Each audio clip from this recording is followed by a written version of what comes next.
Mais um Café com Goiabada e hoje com a minha amiga Vivian. Vivian, muito obrigado por você ter vindo aqui. Obrigada eu pelo convite, imagina, super bacana. É. Adoro falar sobre design, adoro falar sobre cores, adoro falar sobre tudo, né? Eu sou faladeira, então vai ser fácil. É mesmo? Que bom. Gente boa, legal, bate-papo legal assim, é com gente que gosta de falar e que realmente eu sei que tem a disposição em falar e falar bem sobre o tema, né? Opa, que bom. Isso aí. Legal. A Vivian eu conheci há alguns anos atrás, ela trabalhava na revista Burda, que era uma revista de crochê, bordado, alguma coisa assim. Era uma revista de corte e costura, ela é muito conhecida na Alemanha, que é onde nasceu, foi numa coisa pós-guerra. É super interessante a ideia, porque após a guerra, vou falar sobre Burda agora, né? Eu adoro. Não tem problema. Após a guerra, as mulheres não tinham muito dinheiro para comprar roupas que elas viam em revistas, que elas viam. Então, a TV ainda não era tão forte, mas tinha a coisa do cinema. E a Burda, ela chamava. Esqueci o nome dela, cara. A Burda, ela é o sobrenome de uma mulher. E ela entendeu que se ela fizesse os moldes para as mulheres normais comprarem seus tecidos e fazerem as suas roupas, ela poderia fazer muito mais gente, a economia rodar, fazer muito mais gente se vestir bem com aquelas roupas que elas viam no cinema.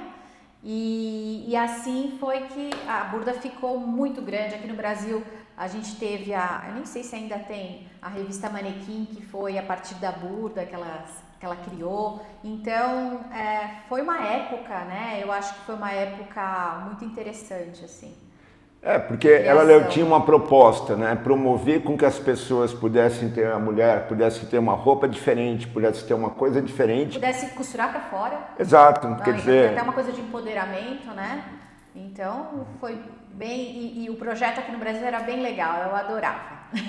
Gerar renda, né? Que também é importante. Quer dizer, você mexe, a economia se movimenta nesses detalhes, assim, também. Sim. Isso que eu acho bem legal. E aí eu te conheci lá, você trabalhava lá, eu fui fazer alguns vídeos como se fossem tutoriais para a Burda e a gente se conheceu e depois eu fiquei te acompanhando aí via redes sociais, o teu trabalho. Eu falei, putz, cara, coisa legal que você produzia, eu vendo aquilo ali, até que chegou o momento onde eu decidi lançar o meu produto e também depois de bastante tempo aí nesse mercado, apesar de dar aula 9 anos já, ter tido não sei quantos mil alunos assim, só depois de um tempo que eu decidi lançar, me veio o instalo de te convidar para criar o logo do Expert. E é interessante porque essas coisas acontecem, né? Eu tô indo muito pro motion agora. Então, antes eu usava assim, vou falar de ferramenta, né? Antes eu usava muito o InDesign, Photoshop, mas muito InDesign. E hoje em dia, indo pro motion, eu tô chegando perto da tua área ali, tô usando Sim. o quê? After. Exato. Premiere eu tenho um pouco de medo, confesso. Não, mas ele é bonzinho. Ele é bonzinho, né? Mas é que o After, ele tá no coração, né? Não, mas é engraçado essa relação entre Premiere e After, né? Outro dia eu estava falando com o Lázaro também, eu não sei se a gente já publicou, vai publicar esse vídeo do Lázaro, e ele também veio da área do design. E na Impact ele também ele é professor de Illustrator, de Photoshop, de design, enfim. E ele também foi para a área do After. Eu também sou instrutor do After na Impacta, mas eu entendo que o After ele tem muita conexão com o design. Sim, ele tem um Premiere, design, né? O Premiere ele tem muita conexão com a questão do vídeo, da narrativa, do contar a história. E o After ele tem muito essa conexão com o design. Então eu vejo isso daí, quer dizer, eu mesmo sendo instrutor dessa área e também conhecendo um pouco da ferramenta, mas eu vejo que ele tem uma conexão maior com a área de vocês, é a minha opinião, não sei. Eu falo que o After ele é um Photoshop, um Illustrator que você anima. Animado, o exato. Photoshop você consegue fazer alguma coisa também, Sim. mas muito diferente, né? Exato. O After tem enfim, então estou apaixonada por essa área também. Então foi muito legal esse convite. Porque você acabou, eu te dei o desafio aí e falando um monte ali pra gente criar o logo do Expert, que eu tinha como ideia de ter uma questão da inteligência e uma questão de magia na entrega. Quer dizer, na verdade eu fui descobrir da magia quando você me falou, eu falei da cor. Falei, não sei porque eu queria o roxo no negócio. Roxo é uma cor maravilhosa. É uma cor que ela foi, durante séculos, ela foi colocada como uma cor de magia. Durante a Idade Média, só quem podia usar o roxo eram grandes sacerdotes. E, interessantemente, também era como só grandes sacerdotes poderiam usar. Se uma pessoa, por exemplo, um camponês usasse, primeiro que era caro, né? Aqui no Ocidente era muito caro. Então, era visto, então essa pessoa é ligada à magia, essa pessoa é ligada, como assim ela tem dinheiro para comprar um negócio desse, né? Então, e o roxo hoje em dia, ele está muito ligado à tecnologia, a coisa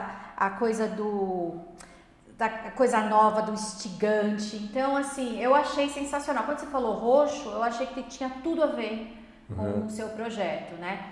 E aí a gente acaba depois trabalhando com outras cores para complementar, porque não dá para... até dá para você trabalhar com uma cor só, mas fica muito mais rico, né, quando você complementa com outras cores. Eu sou uma apaixonada por cor, né? Então... Cor e formas, eu imagino. E quando a gente fala de cor, né, quer dizer, a gente tem essa questão da cor. O que a cor mexe com a gente? Quer dizer, poxa, eu vejo, a gente tem o círculo cromático ali inteiro, tem RGB... inclusive a gente enxerga RGB, depois quando eu for falar de sensor, na parte técnica de câmera, eu entro nesse mérito.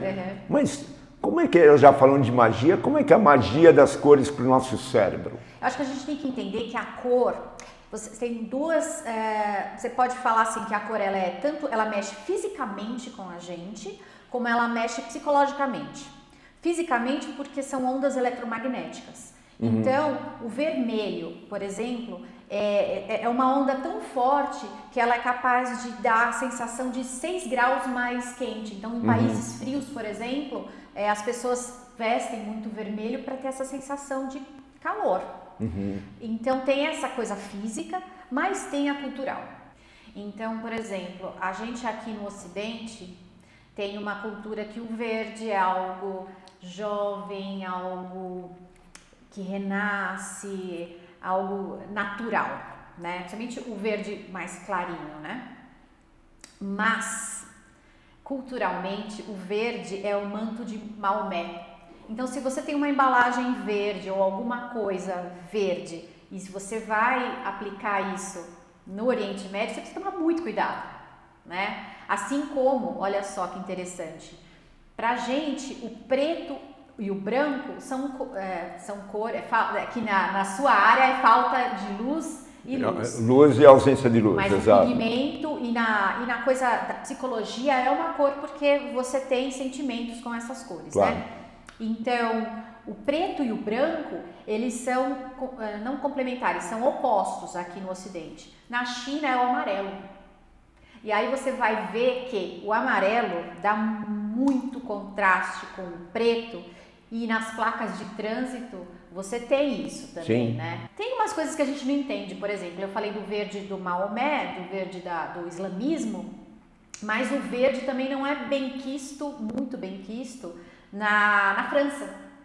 Então é muito interessante assim, você começar a estudar. Até porque talvez ali eles tiveram uma influência moura também, eles tiveram uma influência da relação islã, até porque eles se envolveram ali na Argélia, na Nigéria, enfim, no tudo mais. Eu acho que a história da arte também ajuda a explicar muita coisa, mas a história política explica muita coisa. E eu acho sensacional você entender como as coisas vão se evoluindo. Olha só, por exemplo, eu vou dar um exemplo muito interessante de um videozinho que eu estava fazendo esses dias. Eu precisava fazer um vídeo de festa junina. Isso tem a ver não tem a ver com cores, que a gente estava comentando, mas tem a ver com a cultura. Como é interessante o designer ou qualquer pessoa que vá trabalhar com algo visual, precisa ter um leque cultural grande. Claro. Né? Isso é fato. Estou falando isso para o professor.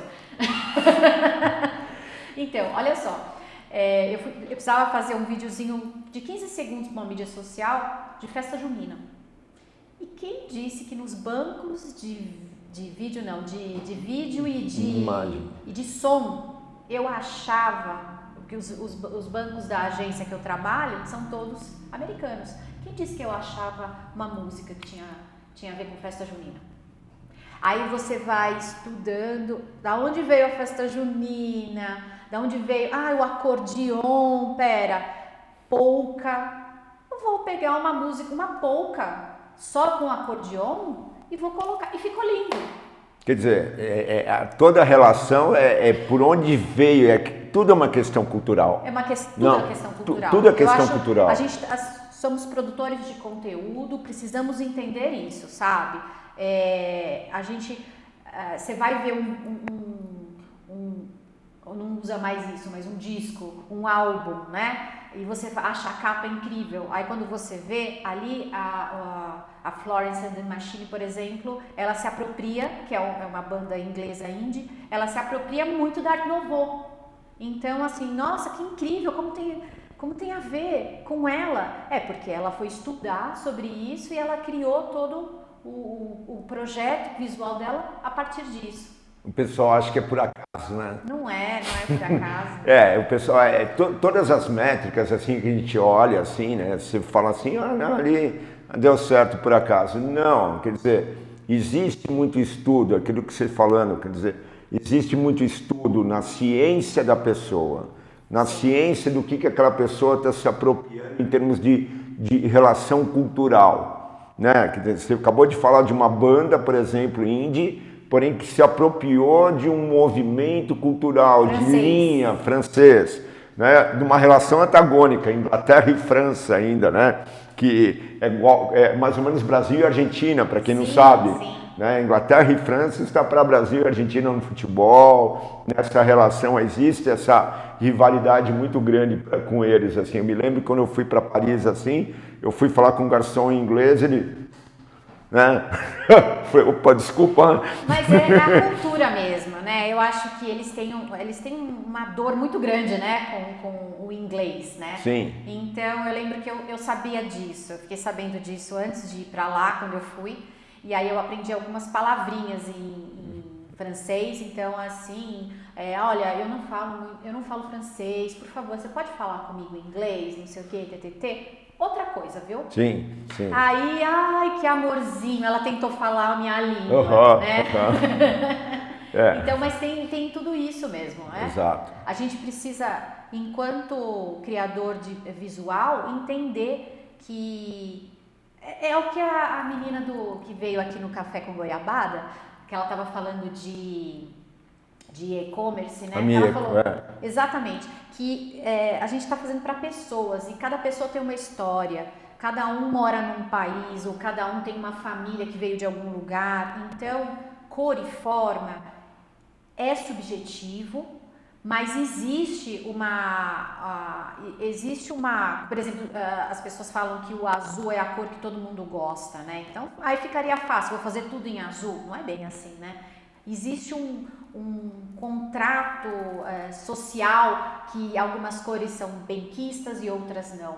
Existe algo atrelado às cores, né? Exato. Tem toda uma carga. Sim. Né?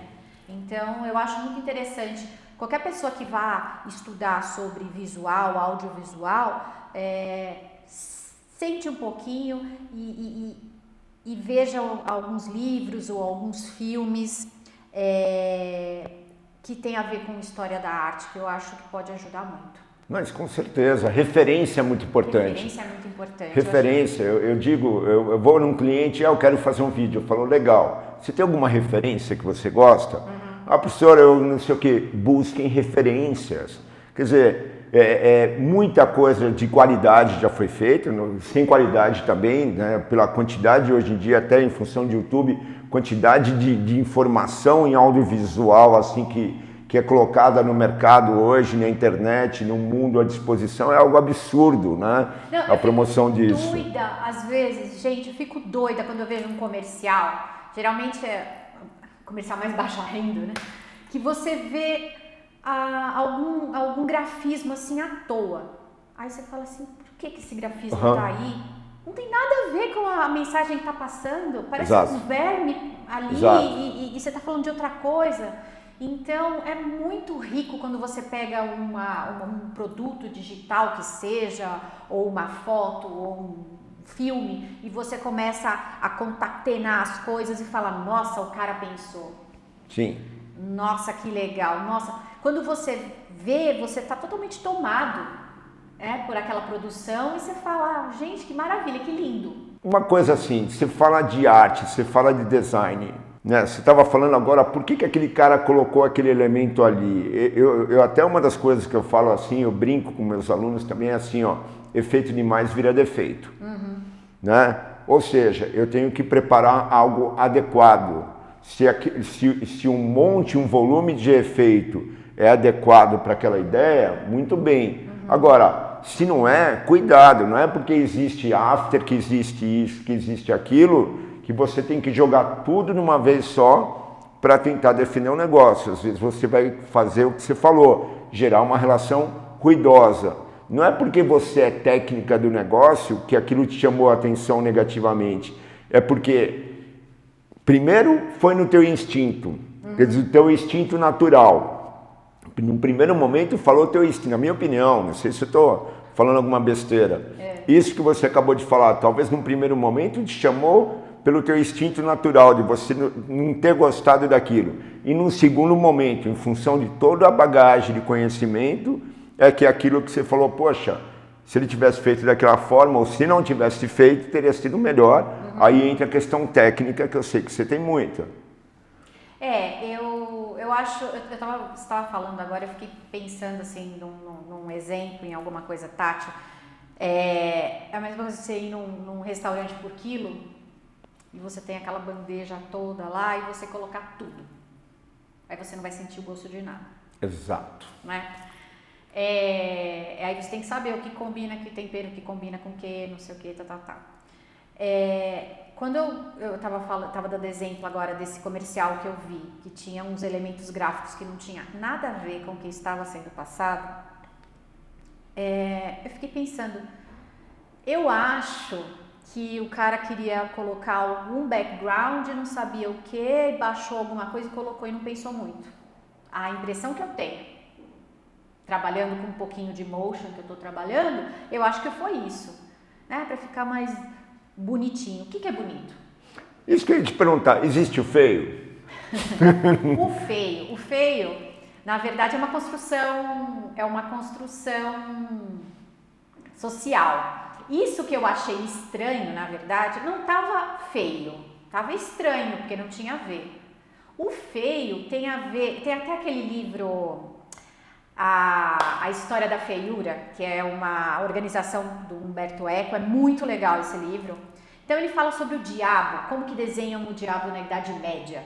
Então eles pegam partes de bichos que eles tinham medo. Então o feio, na verdade, é uma coisa que você junta coisas que você tem medo com sujeira, e monta ali um cenário, né? Isso seria feio, mas talvez o feio para mim não seja feio para você. Ou até a construção de todo esse cenário do que seria a feiura, talvez tenha até ficado bonito pela qualidade da construção, né? Você vê uma obra de Bosch, por exemplo, né? Que ele pega os medos das pessoas, né? Tem até, eu não me lembro, mas tem um quadro que são em 3 partes e tem uma parte que seria o futuro.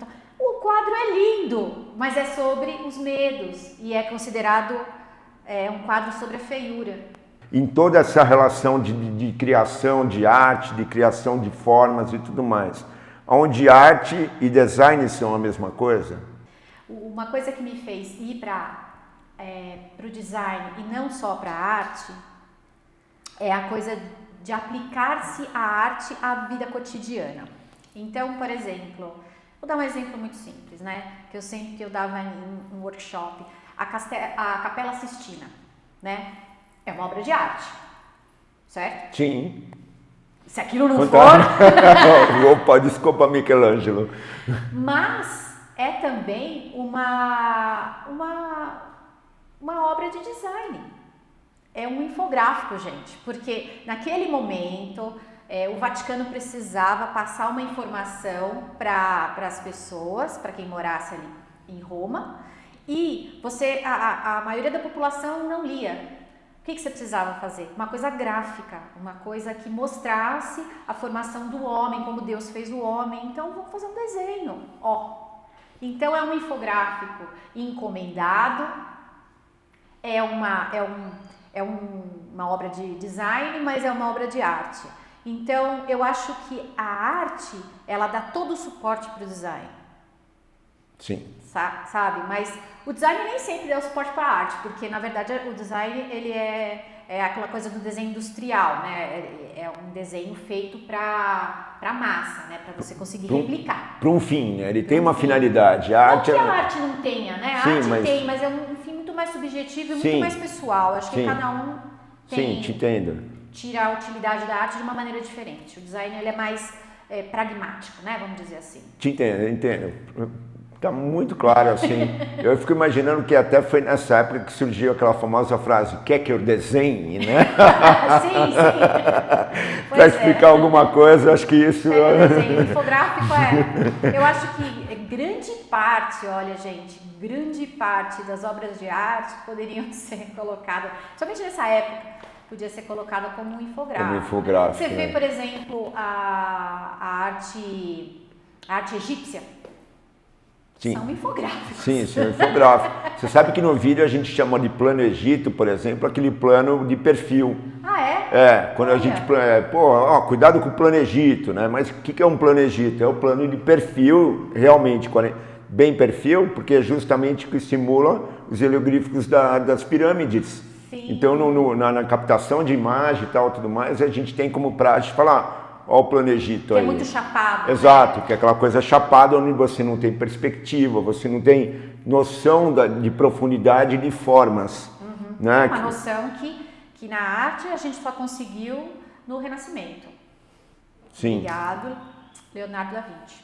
Bom, com relação a ele, eu vou deixar porque se existe um cara que eu sou fã acima de qualquer... eu acho que existe gênios, como Einstein, como Stephen Hawking, como isso, como aquilo, e existe Leonardo da Vinci. Não, cara assim... pela multiplicidade das disciplinas, quer dizer, você tem Einstein que, era um gênio na física, outro não sei o quê, mas ele era um gênio em quase tudo, né? Em quase tudo, exato. Eu não tenho nem que falar dele, não tem nem roupa pra depois falar eu até vou deixar no link desse vídeo, aquela propaganda, eu tive a oportunidade de ir antes da pandemia no MIS, que teve a exposição dele. Eu vi também. E agora tem uma virtual, eu vou até deixar no link desse vídeo aí, para vocês poderem dar uma olhada. E aí você fala de forma, você fala de cores, não sei o quê. Me explica um pouco o que foi o conceito Gestalt e o que ele envolve, assim, se possível for de uma forma um pouco mais simples. Assim. Olha só, que pergunta bombástica, não é verdade? Bom, a Gestalt, ela está muito ligada à psicologia, né? Então, o ser humano, ele tem a capacidade de ver, por exemplo, metade de um rosto e completar a outra metade com alguma coisa que ele acha que seja ideal. Então, você pode muito bem passar... a gente fala perceptos, mas você pode muito bem, como está muito ligado à psicologia, então tem algumas palavras que a gente até rouba da psicologia, mas você pode passar uma ideia, passar uma pista para que a pessoa não esteja mastigada a ideia, mas a pessoa completa depois. E isso, quando você completa uma ideia, além de você falar, putz, que genial isso, você ganha muito de conteúdo, porque cada um vai completar de uma maneira. E isso é um barato, porque você está dando a oportunidade da pessoa interagir com aquilo. A pessoa criar junto. Dela criar junto, então ela se sente até valorizada quando você consegue embutir essa métrica naquilo que você está criando. Sim. Seja em vídeo, seja em uma arte gráfica, seja o que for, eu acho, né? Até porque, desculpa, na questão de vídeo também, formas, estruturas, disposição... E tudo isso daí envolve também numa composição, né? Sim, fica muito mais rico, né? Porque você começa a perceber os easter eggs também, as coisas que vão montando aquela cena. Eu não tenho assim, gabarito para falar sobre Gestalt, porque a gente tem uma série de livros muito bons, né, sobre isso, mas eu acho muito interessante você não entregar de vez qualquer coisa que você esteja fazendo, por mais que seja venda direta, a não ser que seja um e-commerce, aí é outra coisa, mas assim, se você está fazendo um banner, está fazendo um vídeo, está fazendo um anúncio, é sempre legal você deixar quem está vendo ali completar alguma coisa, né? Você passa uma mensagem e aí fica muito mais rico, porque a pessoa também se sente inteligente claro. de completar. Claro, você está dando oportunidade para ela para interagir com aquilo, né? Isso, para criar. Né? Legal. Então, eu acho que a Gestalt tem essa coisa de você completar e é muito importante a gente estudar isso. Como é que você acha que essa relação do design, quer dizer, você vem da área do design, como é que você acha que o design pode contribuir na produção de um vídeo? Que elementos que a pessoa tem que pensar com relação ao design para a relação da produção de uma cena, de um vídeo, dentro desse aspecto? Olha, eu acho que todo mundo que for estudar vídeo precisaria ter uma base em design e em arte, né? Sempre eu carrego os dois juntos. Então, por exemplo, você vai fazer uma cena muito dramática, uma coisa com luz, aí como que eu vou fazer? Como que eu vou passar isso de muito dramático? É por cor? Pode ser por cor, mas muito por luz e sombra. Então, aí se você conhecer, por exemplo, Caravaggio ou o movimento barroco, você vai entender o que eu estou falando, aquela coisa muito dramática. Mas não precisa ser tão dramática assim. Tão denso, né? Denso. Eu quero uma coisa mais minimalista. Então aí você vai para a história da arte e do design, vê uma coisa mais Bauhaus, vê uma coisa, entendeu? Então eu acho que é essencial a gente ter de onde beber. Eu acho essencial o produtor de vídeo ou motion designer estudar arte e design. Quando você fala em Hitchcock, aí você entrou no mérito, não só a questão de planos, mas também ele fez uma situação onde ele envolveu duas mecânicas, que foi movimento de câmera e movimento de lente. Ele, no Corpo que Cai, por exemplo, você tem uma relação meio antagônica, que o negócio está caindo e quanto mais ele cai, parece que ele se aproxima de você. Por que isso daí? Tem duas situações. Depois há um vídeo que vai lá para o canal do Expert. Eu vou apresentar essa técnica assim. Não, eu vou até falar. Só o gostinho. eu vou falar. Eu mostro muito essa técnica em sala de aula, várias vezes. Engraçado que você citou dois elementos que eu apresento em sala de aula: Caravaggio, pela relação da luz, capacidade dele, e naquela época não existia spots de luz, né? Quer dizer, então ele tinha. Da onde ele tirou? Da onde ele criava toda aquela relação da luz, porque ele colocava o elemento de cena numa situação bem sombria e depois ele desenhava a luz e toda a perspectiva de sombra conforme como ele queria, né? E aí você cita Caravaggio, e isso é uma coisa que eu uso para referência de luz e sombra, porque tão importante quanto a luz é a sombra, não dá para você pensar, desassociar. O nosso natural é enxergar luz e sombra. Vocês estão vendo esse vídeo aqui, vocês estão vendo luz e sombra, né? É claro que tem técnicas que aprimoram isso, mas tão importante quanto a luz é a sombra, e essa questão de movimentos, e onde você cita Hitchcock, né? Então você citou dois mestres da arte. Arte. E os movimentos artísticos, eu acho que assim, além de ser uma coisa que a gente precisaria estudar, eu acho, assim, você vê a população da Itália, a educação deles é muito mais humanista. Por quê? Porque é o berço do Renascimento, tem um monte, tem futurismo ali, tem muita coisa, então você tem que estudar, né? Eu acho, quando você vai produzir alguma coisa visual, você tem que estudar a história da arte. Que tem naquela terra, assim, que gerou tanta qualidade de artistas, assim, né? Da onde eu acho que é uma série de coisas, né? A relação cultural. Vivian, muito obrigado pela tua participação. Imagina, se deixasse eu ficava aqui falando. A ideia goiabada. A ideia, inclusive, é que de repente a gente possa ter alguns comentários e dúvidas, enfim, e que daqui a um tempo a gente traga a Vivian de volta para ela poder passar um pouco mais, talvez até das dúvidas de vocês, dos questionamentos de vocês, a gente faça um novo vídeo para conversar sobre isso. Isso é importante, né?